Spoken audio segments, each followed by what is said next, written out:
Welcome everybody, আমার প্রিয় ছাত্রছাত্রী। আশা করছি তোমরা সকলে খুব ভালো আছো এবং কনসিস্টেন্টলি ভিডিওটা স্পেশালি আমি করেছি গত রোববার অর্থাৎ 21 তারিখ যে পরীক্ষা হয়েছিল জুনিয়র অ্যাসিস্ট্যান্টের, সেটার অ্যান্সার কি আমি অঙ্কবাদী দিয়েছিলাম। আজকে আমি সেকেন্ড শিফটের অঙ্কগুলো করব।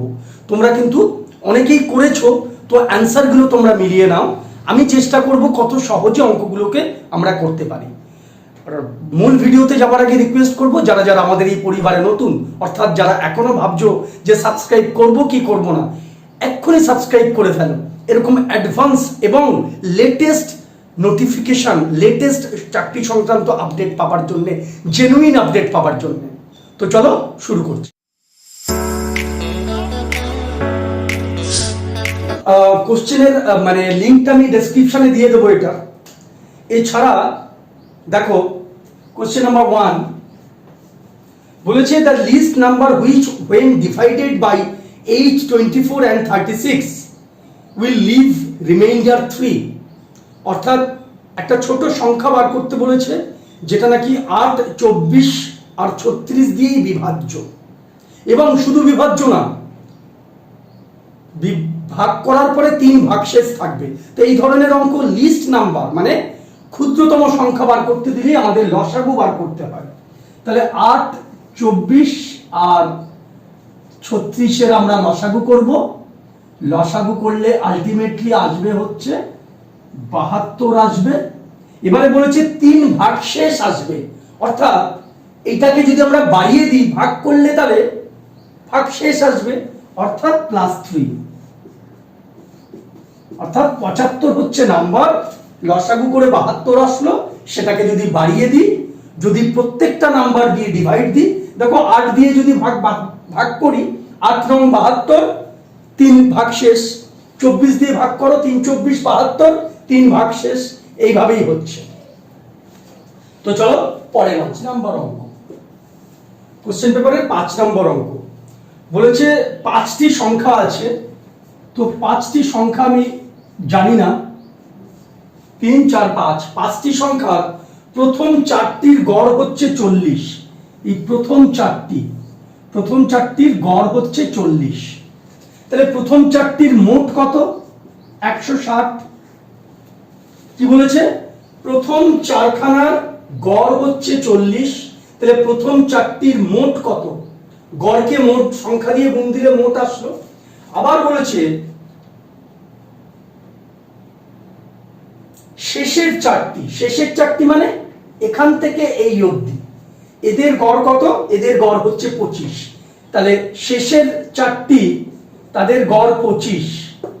তাহলে টোটাল কত হচ্ছে? শেষের 4টি 100। এইটাকে বিয়োগ করলেই কিন্তু প্রথম আর শেষ এদের বিয়োগফল আসবে। প্রথম আর শেষ সংখ্যার বিয়োগফলই প্রথম 4টির মোট আর শেষ 4টির মোটের বিয়োগফলের সমান হয়। এটা তোমরা করেও দেখতে পারো। তো চলো ইন্টারেস্টিং অঙ্ক, 6 নম্বর অঙ্কটা খুব ইন্টারেস্টিং অঙ্ক।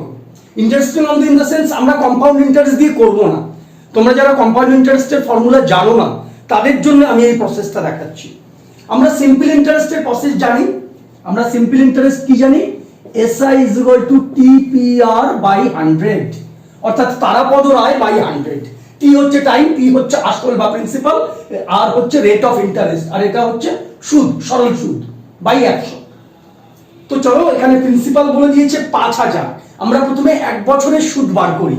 এই ফর্মুলা দিয়েও করতে পারি। 1 বছর প্রিন্সিপাল 5000 গুণ রেট হচ্ছে 5/100, তাহলে 250। তো এই ক্যালকুলেশনটা করতে হয় না। দেখো 1 বছরের সুদ বার করার জন্য, হ্যাঁ, যদি 10% হয় তাহলে প্রিন্সিপাল যেটা দেওয়া আছে, ধরো 5000 দেওয়া আছে, 10% হলে একটা 0 বাদ হয়ে যায়। ধরো 7500 প্রিন্সিপাল আছে, সেটার 10% হারে 1 বছরের সুদ কত? একটা 0 বাদ হয়ে যায়।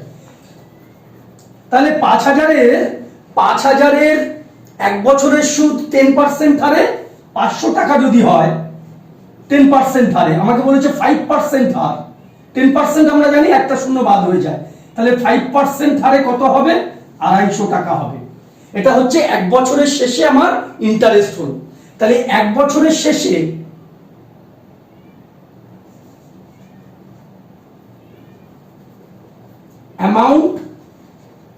অ্যামাউন্ট তাহলে কত হয়ে যাবে?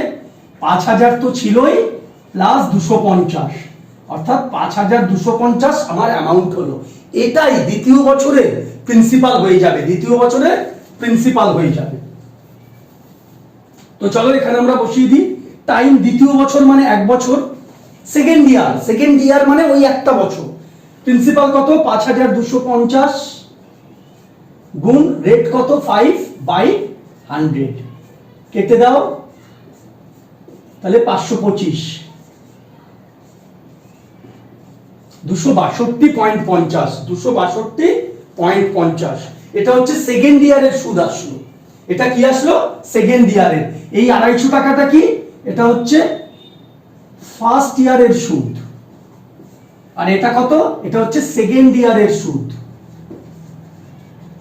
এটা হচ্ছে দ্বিতীয় বছরের সুদ। তাহলে টোটাল সুদ কত হবে? টোটাল ইন্টারেস্ট তাহলে কত হবে? প্রথম বছরের সুদ 250 যোগ দ্বিতীয় বছরের সুদ 262.50, 512.50। দেখো একটা आंसर আছে, অপশন আছে বি, 512.50। তাহলে আমরা কি করলাম? প্রথম বছরের সুদ এই টিপিআর দিয়েও বার করতে পারো, ডাইরেক্ট বার করা যায়। এই 10% যদি থাকে একটা জিরো বাদ হয়ে যায়। দেখো এখানেও আমরা করতে পারতাম, একটা জিরো বাদ হয়ে গেলে এই যে এটা যেটা করেছি মানে অ্যামাউন্ট, এটা প্রথম বছরের সুদ আর আসল যোগ হয়ে যেটা হলো অ্যামাউন্টটা, এই অ্যামাউন্টটাই হচ্ছে দ্বিতীয় বছরের প্রিন্সিপাল হয়ে গেল। তৃতীয় বছরে ওই টাকাটা যোগ হলো, মানে কম্পাউন্ড ইন্টারেস্টে কিন্তু সিম্পল ইন্টারেস্টেরই কনসেপ্ট, খালি প্রতি বছরের শেষে ইন্টারেস্টটা যোগ হয়ে পরের বছরের কি হয়ে যায়? আসল হয়ে যায়। এটাই হচ্ছে সরল সুদ আর তোমার কম্পাউন্ড ইন্টারেস্টের পার্থক্য। তো চলো, এ আর বি দুজনে আছে। এ একটা কাজ 2 দিনে করতে পারে আর বি একটা কাজ 4 দিনে করতে পারে। আচ্ছা আমরা ধরে নিই টোটাল এদের লসাগু যদি করি, একটা লসাগু করি, 2 আর 4 এর লসাগু করলে 4 হয়, অর্থাৎ আমরা ধরে নিলাম 4 একক কাজ, টোটাল কাজ হচ্ছে 4 একক। এবারে একদিনে এ কতটা করতে পারে আর বি কতটা করতে পারে, সেটাই হচ্ছে ওদের এফিসিয়েন্সি। দেখো এ 2 দিনে পুরো কাজ করে, তাহলে একদিনে কত কাজ করবে? 2 ইউনিট করবে। আর বি 4 দিনে পুরো কাজ করে, তাহলে একদিনে কত করবে? 1 একক করবে, 1 ইউনিট করবে। তাহলে একদিনে এ আর বি কতটা করবে? একদিনে এ আর বি 3 ইউনিট করবে। তাহলে 3 ইউনিট করে হচ্ছে একদিনে, 1 ইউনিট করে 1 এর 3 দিনে, আর 4 ইউনিট কততে করবে? 4 এর 3 দিনে। মানে 4 এর 3 মানে হচ্ছে 1/3 ডেজ। এটাকে আরো অনেক ভাবে করা যায়, আমি এটা সবথেকে সহজ বা ইজি ওয়েস্টে দেখালাম। আমরা টোটাল এককটা করে নিলাম, 4 একক কাজ আছে, এফিসিয়েন্সি বার করে নিলাম, অর্থাৎ একদিনেও করতে পারে 2 একক, বি করতে পারে 1 একক। একসাথে যদি কাজ করতে পারে একদিনে করবে 3 একক কাজ। তাহলে 3 একক কাজ যদি একদিনে করে 4 একক কাজ করতে 4/3 দিন লাগবে। 1 একক কাজ একদিনে যদি 3 একক কাজ করে, তাহলে 4 একক কাজ করতে কতদিন সময় লাগবে? 4 এর 3 দিন। তো চলো একটা ট্রিগোনোমেট্রির অঙ্ক দিয়েছে, 10 নম্বর অঙ্ক। tan a মানে দিয়ে দিয়েছে 1, tan a মানে 1 মানে হচ্ছে আমরা জানি 1 মানে tan এর 45 ডিগ্রি ভ্যালু, আমরা চার্টে জানি আমরা tan 45 মানে 1। চার্টটা দেখে নেবে তোমরা যারা ভুলে গেছো ক্লাস 10 এর ম্যাথস বইতে, বোর্ডের ওয়েস্ট বেঙ্গল বোর্ডের ম্যাথস বইতে এবং যে কোনো আইসিএসসি এর বইয়ে আছে। তাহলে a মানে 45 ডিগ্রি করেসপন্ডিং, যেন tan কেটে যায়, tan কাটবে না, মানে a মানে 45 ডিগ্রি। একইভাবে tan b মানে √3, tan b মানে √3 করেসপন্ডিং tan এর কত ভ্যালু? tan 60 degree value. তাহলে b মানে 60 ডিগ্রি। এবারে আমাকে কি বার করতে দিয়েছে? cos a cos b। তো আমরা লিখে নিই cos a cos b minus sin a sin b বোঝা যাচ্ছে, হ্যাঁ sin a sin b, sin a sin b। তো cos a মানে cos 45 ডিগ্রি, cos 45 ডিগ্রির ভ্যালু হচ্ছে 1/√2 ইনটু cos b মানে 60 ডিগ্রি, ঠিক আছে, cos 60 ডিগ্রির ভ্যালু হচ্ছে হাফ মাইনাস, এবার হচ্ছে sin a sin 45 ডিগ্রির ভ্যালুও 1/√2 আর sin b sin 60 ডিগ্রির ভ্যালু হচ্ছে √3/2, অর্থাৎ দুটোরই এলসিএম যদি করি আমরা 2√2, তাহলে 1 মাইনাস √3 উপরে এলসিএম করে 1 মাইনাস √3, তাহলে অপশন করতে হবে এ হবে। আচ্ছা, যারা তোমরা এই ভ্যালুগুলো মনে রাখতে পারবে না, অর্থাৎ cos এটা হচ্ছে cos 45 ডিগ্রি আর এটা হচ্ছে cos 60 degree minus sin 45 degree sin 60 degree, এবারে cos 45 হচ্ছে 1/√2, cos 60 হাফ, sin 45 1/√2, sin 60 √3/2। যারা এটা মনে রাখতে পারবে না তাদের জন্য আমি একটা সহজ উপায় দেখিয়ে দিচ্ছি। দেখো, এরকম একটা ছোট্ট চার্ট করে নেবে, এটা হচ্ছে sin, এটা হচ্ছে cos, এটা হচ্ছে tan, 0 30 45 60 90, sin 0 সবসময় 0 হয় আর এটা 1 হয়, আর cos এ কি হয়, উল্টো হয়, এটা 1 হয় এটা 0 হয়। এবারে 0 এর পরে এটা মনে রাখবে হাফ হয়, এটা 1/√2 হয়, এটা √3/2 হয়। এইটাই খালি মনে রাখতে হবে, কিন্তু ফার্স্ট লাইনটা 0 হাফ 1/√2 √3/2, প্রথমে 0 শেষে 1, এই তিনটে মনে রাখবে। এরপরে দেখো cos এর ভ্যালুগুলো ঠিক উল্টো, 1 তারপরে √3/2, এটা এখানে বসিয়ে দেবে, তারপরে কি এইটা, তাহলে এইটা করসপন্ডিং এইটাই হলো, অর্থাৎ দেখো sin 45 ও 1/√2, cos 45 ও 1/√2, অর্থাৎ সাইনটা যদি এরকম করে লেখো cosটাকে রিভার্স অর্ডারে লিখবে, এটা হাফ হবে এটা 0 হবে। আর tan এর ভ্যালুটা কি করে করব, tan মানে হচ্ছে sin বাই cos, tan মানে কি sin বাই cos, tan মানে কি sin বাই cos। তো এই চারটা একটু লিখে নেবে, এটা জাস্ট একটু প্র্যাকটিস করলেই হয়ে যাবে। 640 টাকা আছে, বি আর সি এর 580 আছে, এ আর সি এর 860 আছে, তাহলে আমরা লিখে ফেলি। এ আর বি এর কত আছে 640, বি আর সি এর আছে হচ্ছে 580,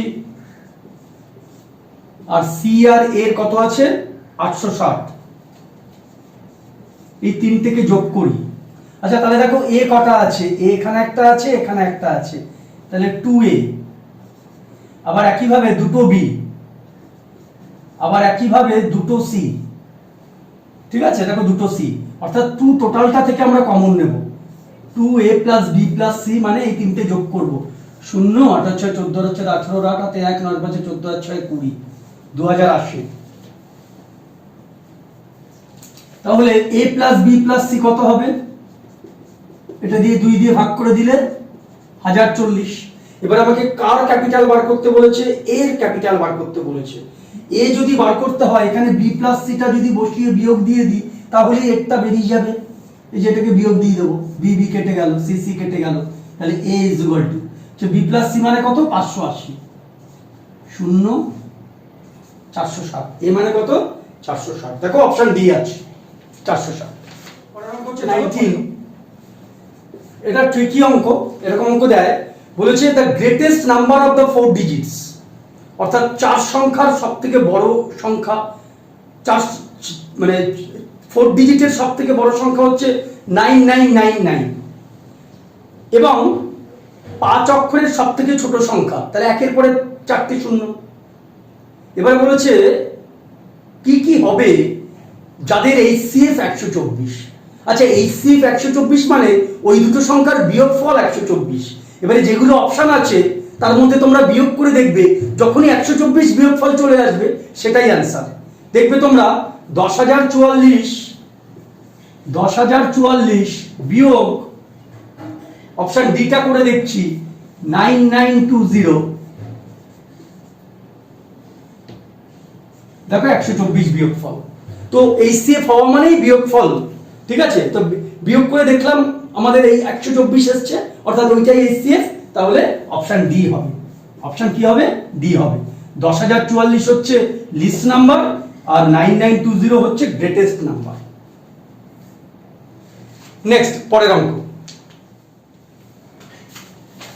দেখো, একটা নির্দিষ্ট টাকা আমরা ব্যাংকে রেখেছি, সেই টাকাটা 5 বছর 6 মাসে 3,875 টাকা হয়েছে।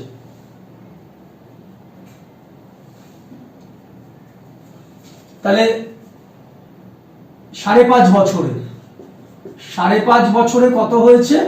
3,875। আর 3 বছরের শেষে কত হয়েছে? ইয়াস, 3 বছরের শেষে কত হয়েছে? 3,250।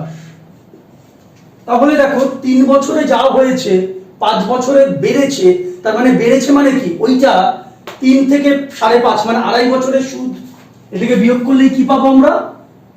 Interest of 2.5 years. 5.5 থেকে 3 বছর, কত বছর এগুলো? 2.5 বছর, অর্থাৎ 2.5 বছরে সুদ কত হয়েছে এটাকে বিয়োগ করব। 5, 2, 6, 625 টাকা। 625 টাকা আমার 2.5 বছরের সুদ।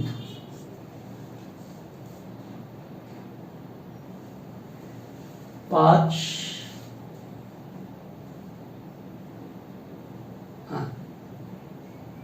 625 টাকা। তাহলে 1 বছরের ইন্টারেস্ট কত? Interest of 1 year is equal to 625 ভাগ 5/2, এটা মানে হচ্ছে 5/2। তাহলে 5 নিচে উপরে 2, এটা কেটে যাবে।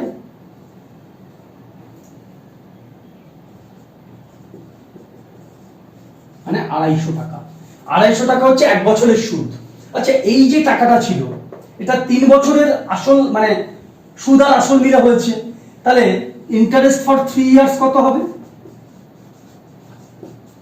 এটাকে 3 দিয়ে গুণ করলেই 3 বছরের ইন্টারেস্ট, অর্থাৎ 750 টাকা। তাহলে 3 বছরের এটা হচ্ছে অ্যামাউন্ট, 3 বছরের এটা হচ্ছে অ্যামাউন্ট, এত টাকা হয়েছে। তার মধ্যে সুদ কত টাকা আছে বার করলাম? 750 টাকা। এটার থেকে 750 বাদ দিয়ে দাও, তাহলে 2,500 টাকা পড়ে থাকে। এটাই হচ্ছে আমাদের প্রিন্সিপাল, এটাই হচ্ছে আমাদের প্রিন্সিপাল। অর্থাৎ 2,500 টাকা আসল, 750 টাকা 3 বছরের সুদ। কি করে পেলাম? 2.5 বছরের সুদ 625, 1 বছরের সুদ কত? 3 বছরের সুদ কত? তাহলে 3 বছরের আসল আর সুদ এই দুটো মিলে, মানে সুদ আসল মিলে যেটা আছে সেখান থেকে যদি সুদ বাদ দিয়ে দিই, তাহলে আসল পড়ে থাকে, অর্থাৎ আমাদের প্রিন্সিপাল বেরিয়ে গেল 2,500 টাকা। রেট বার করার ফর্মুলা কি? 100 গুণ এসআই। এসআই কত? এসআই 3 বছরের এসআই কত? 3 বছরের এসআই হচ্ছে 250 টাকা, সরি 750 টাকা, বাই টাইম, এটা 3 বছর করছি আমরা, 3 ইন্টু পি কত? 2,500 প্রিন্সিপাল। এইটা কেটে দাও, এইটা কেটে দাও, ঠিক আছে? 3 দিয়ে এটা কাটো,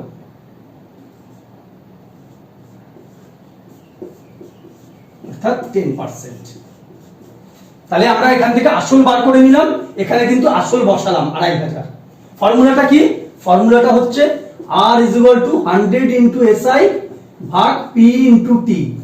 T মানে টাইম আর P মানে প্রিন্সিপাল, অর্থাৎ এখানে তোমার প্রিন্সিপাল কত ধরলাম? এই যে 2,500 টাকা যেটা প্রিন্সিপাল বার করে নিয়েছিলাম ধরলাম, আর SI কত ধরলাম? 750 টাকা। 750 টাকা ক বছরের সুদ? 3 বছরের, সেই জন্য টাইম 3 বছর লিখলাম, কাটাকাটি করলে 10%। প্রাইম নাম্বার 2 ডিজিটের, তো বোঝাই যাচ্ছে যে 99। প্রাইম নাম্বার কাকে বলে? Prime numbers are those numbers which the numbers those have only one and the number itself as the factor। অর্থাৎ দেখো 97 এর ফ্যাক্টর কি কি হয়?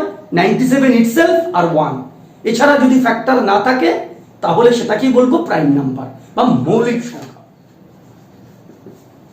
সাথে সাথে কি বলেছে যে একটা লোক নদীতে যাচ্ছে, 4 ঘন্টায় 18 কিলোমিটার গেছে স্রোতের অনুকূলে। তাহলে দেখো 4 ঘন্টায় যদি 18 কিলোমিটার যায়, 4 ঘন্টায় এটা 4 ঘন্টায় যদি 18 কিলোমিটার যায়, তাহলে 1 ঘন্টায় কত কিলোমিটার যাবে? 18/4, অর্থাৎ 4 4 16, তাহলে 4.5 কিলোমিটার। এটা হচ্ছে স্রোতের অনুকূলে স্পিড। আর স্রোতের প্রতিকূলে 12 ঘন্টায় যাচ্ছে 18 কিলোমিটার, ওই একই দূরত্ব। তাহলে 12 ঘন্টায় যায়, এটা হচ্ছে অনুকূলে, এটা হচ্ছে অনুকূলে, ঠিক আছে, আর এটা হচ্ছে প্রতিকূলে। অর্থাৎ এটা হচ্ছে প্রতিকূল মানে আপস্ট্রিম, আর এটা হচ্ছে ডাউন স্ট্রিম। প্রতিকূলে 12 ঘন্টায় 18 কিলোমিটার যাচ্ছে, তাহলে 1 ঘন্টায় কত যাবে? 18 ভাগ 12, 3 6 18, 9 দুগুণ 3 6 18, 3 4 12, 2 3 যা 6, 2 2 যা 4, ঠিক আছে, 6 দিয়ে কাটলেই হতো, অর্থাৎ 3 এর 2, অর্থাৎ হচ্ছে 1.5 কিলোমিটার, অর্থাৎ এটা হচ্ছে 1.5 কিলোমিটার। তাহলে দেখো আমরা যেটা পাই সেটা হচ্ছে স্রোতের অনুকূলে মানে নৌকার একটা ধরো দূরত্ব আছে, নৌকার দূরত্ব x, আর স্রোতের নৌকার গতিবেগ x আর স্রোতের গতিবেগ y, তাহলে x প্লাস y, এটা কি? এটা হচ্ছে ডাউনের কত? 4.5। আর ঠিক বিয়োগ করলে কি পাবো? বিয়োগ করলে পাবো হচ্ছে এটা হচ্ছে প্রতিকূলের কত? 1.5। x কে কি ধরেছি? x হচ্ছে নৌকার গতিবেগ, আর y কি? y হচ্ছে স্রোতের গতিবেগ। দুটো যোগ করলে কত আসবে? একত্রিত, অর্থাৎ অনুকূলে গতিবেগ কত? 4.5, আর x মাইনাস yটা কি? প্রতিকূলের গতিবেগ। কেটে গেল 2x মানে 4.5 আর 1.5 করলে কত হয়? 6, যোগ করছি কিন্তু, তাহলে x মানে 3, অর্থাৎ নৌকার গতিবেগ হচ্ছে 3, তাহলে স্রোতের গতিবেগ কত হবে? 4.5 মাইনাস 3 মানে 1.5 কিলোমিটার প্রতি ঘন্টা। এটা হচ্ছে নৌকা মানে বোটের, আর এটা কি? এটা হচ্ছে স্ট্রিম বা স্রোতের 1.5 কিলোমিটার। প্রাইস অফ 16 বুকস, 16টা বুকের cost price is equal to selling price of 20 books, selling price of 20 books. তাহলে বুঝতেই পারছি যে কস্ট প্রাইস 16টা বইয়ের যা দাম কেনা দাম, 20টা বইয়ের বিক্রি দাম তাই, অর্থাৎ তার মানে লস হয়েছে। অর্থাৎ তাহলে এখানে লস পার্সেন্ট কি করে বার করতে হয়? খুব সোজা, এই দুটোকে বিয়োগ করো, 4 ভাগ কতগুলো বিক্রি করেছে? 20টা গুণ 100, এটা হচ্ছে সব থেকে সোজা। 20% লস। কত percent loss? 20% loss.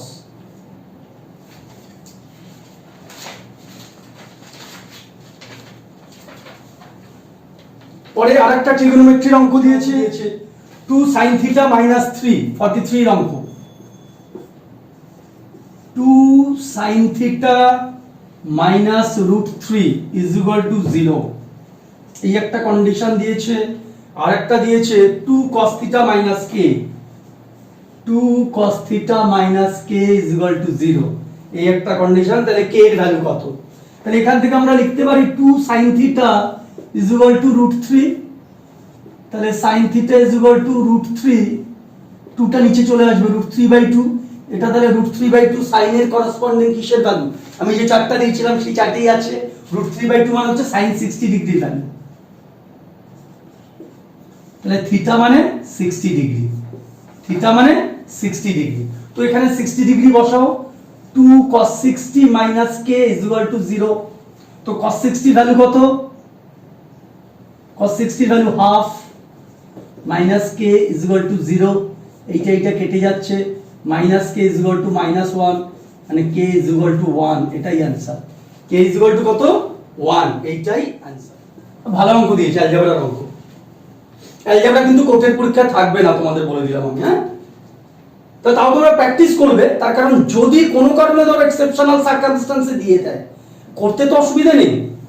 x is equal to √3 plus √2, x is equal to √3 plus √2, এই একটা দিয়ে দিয়েছে, আর একটা দিয়ে দিয়েছে xy is equal to 1, xy is equal to 1। তাহলে দেখো x এর ভ্যালু দিয়েছে, y এর ভ্যালু বার করি, তাহলে y is equal to 1/x, তাহলে 1/√3 plus √2, এটা অ্যাকচুয়ালি এরকম যদি থাকে তাহলে y এর ভ্যালু কি হয় বলো তো? √3 minus √2 হয়। এটা তোমরা আর করবে না, আমি করে তোমাদের দেখিয়ে দিচ্ছি। এবারে √3/2 কে রেশনালাইজ করলে কি হবে? রেশনালাইজ মানে কি? ওপরে নিচে অপোজিট সাইন দিয়ে গুণ, অপোজিট সাইন দিয়ে গুণ।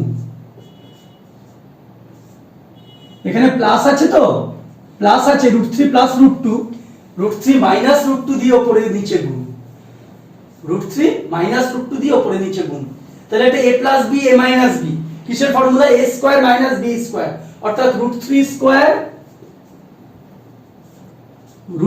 স্কয়ার মাইনাস √2 স্কয়ার, আর এখানে √3 মাইনাস √2। তাহলে দেখো এটা মানে হচ্ছে √3 কে করলে 3 আর এটা 2 1, তাহলে দেখো এটা 1 আসবে নিচে, তাহলে √3 মাইনাস 2 হবে। এবার আমাকে বার করতে দিচ্ছি x plus y whole square. তো x প্লাস y মানে কি? x প্লাস y বার করো, x প্লাস y বার করে নাও। x প্লাস y, এটাকে প্লাস করলে কি হবে? এটা কেটে যাবে। x প্লাস y করলে কি হবে? এটা কেটে যাবে, মানে 2√3। আর x মাইনাস y করলে কি হবে বলো তো? মাইনাস করলে এটা মাইনাস হবে, এটা প্লাস হবে, অর্থাৎ এইটা কেটে যাবে, অর্থাৎ 2√2 হবে। কি হবে? 2√2। তাহলে x plus y whole square মানে কত? 2√3 হোল স্কয়ার, মানে হচ্ছে 2√3 whole square plus 2√2 whole square, মানে x plus y whole square x minus y whole square. তাহলে 4 3 যা এটা 12, আর এটা 4 2 যা 8, অর্থাৎ 20 অ্যানসার। কত অ্যানসার? 20 অ্যানসার। আমি পরের ক্লাসে এটার যেটা লাস্ট আর 5-7টা অঙ্ক আছে তোমাদের করিয়ে দেবো। তো তোমাদের কোনো রকম কোয়েরিজ থাকলে নিচে কমেন্ট সেকশনে কমেন্ট করবে। আমি চেষ্টা করলাম যে কত তাড়াতাড়ি অঙ্কগুলো করা যায়, তোমাদের বোঝালাম বলে দেরি লাগলো। এই যেরকম এই অঙ্কটা, এরকম অঙ্ক থাকলে y √3 মাইনাস √2 হয়ে যায়। তো এই ধরনের অঙ্ক তোমরা এইভাবে করার অ্যাপ্রোচ তোমরা শিখবে। তো ভালো লাগলে অবশ্যই এটা লাইক দেবে, বন্ধুদের সাথে শেয়ার করবে।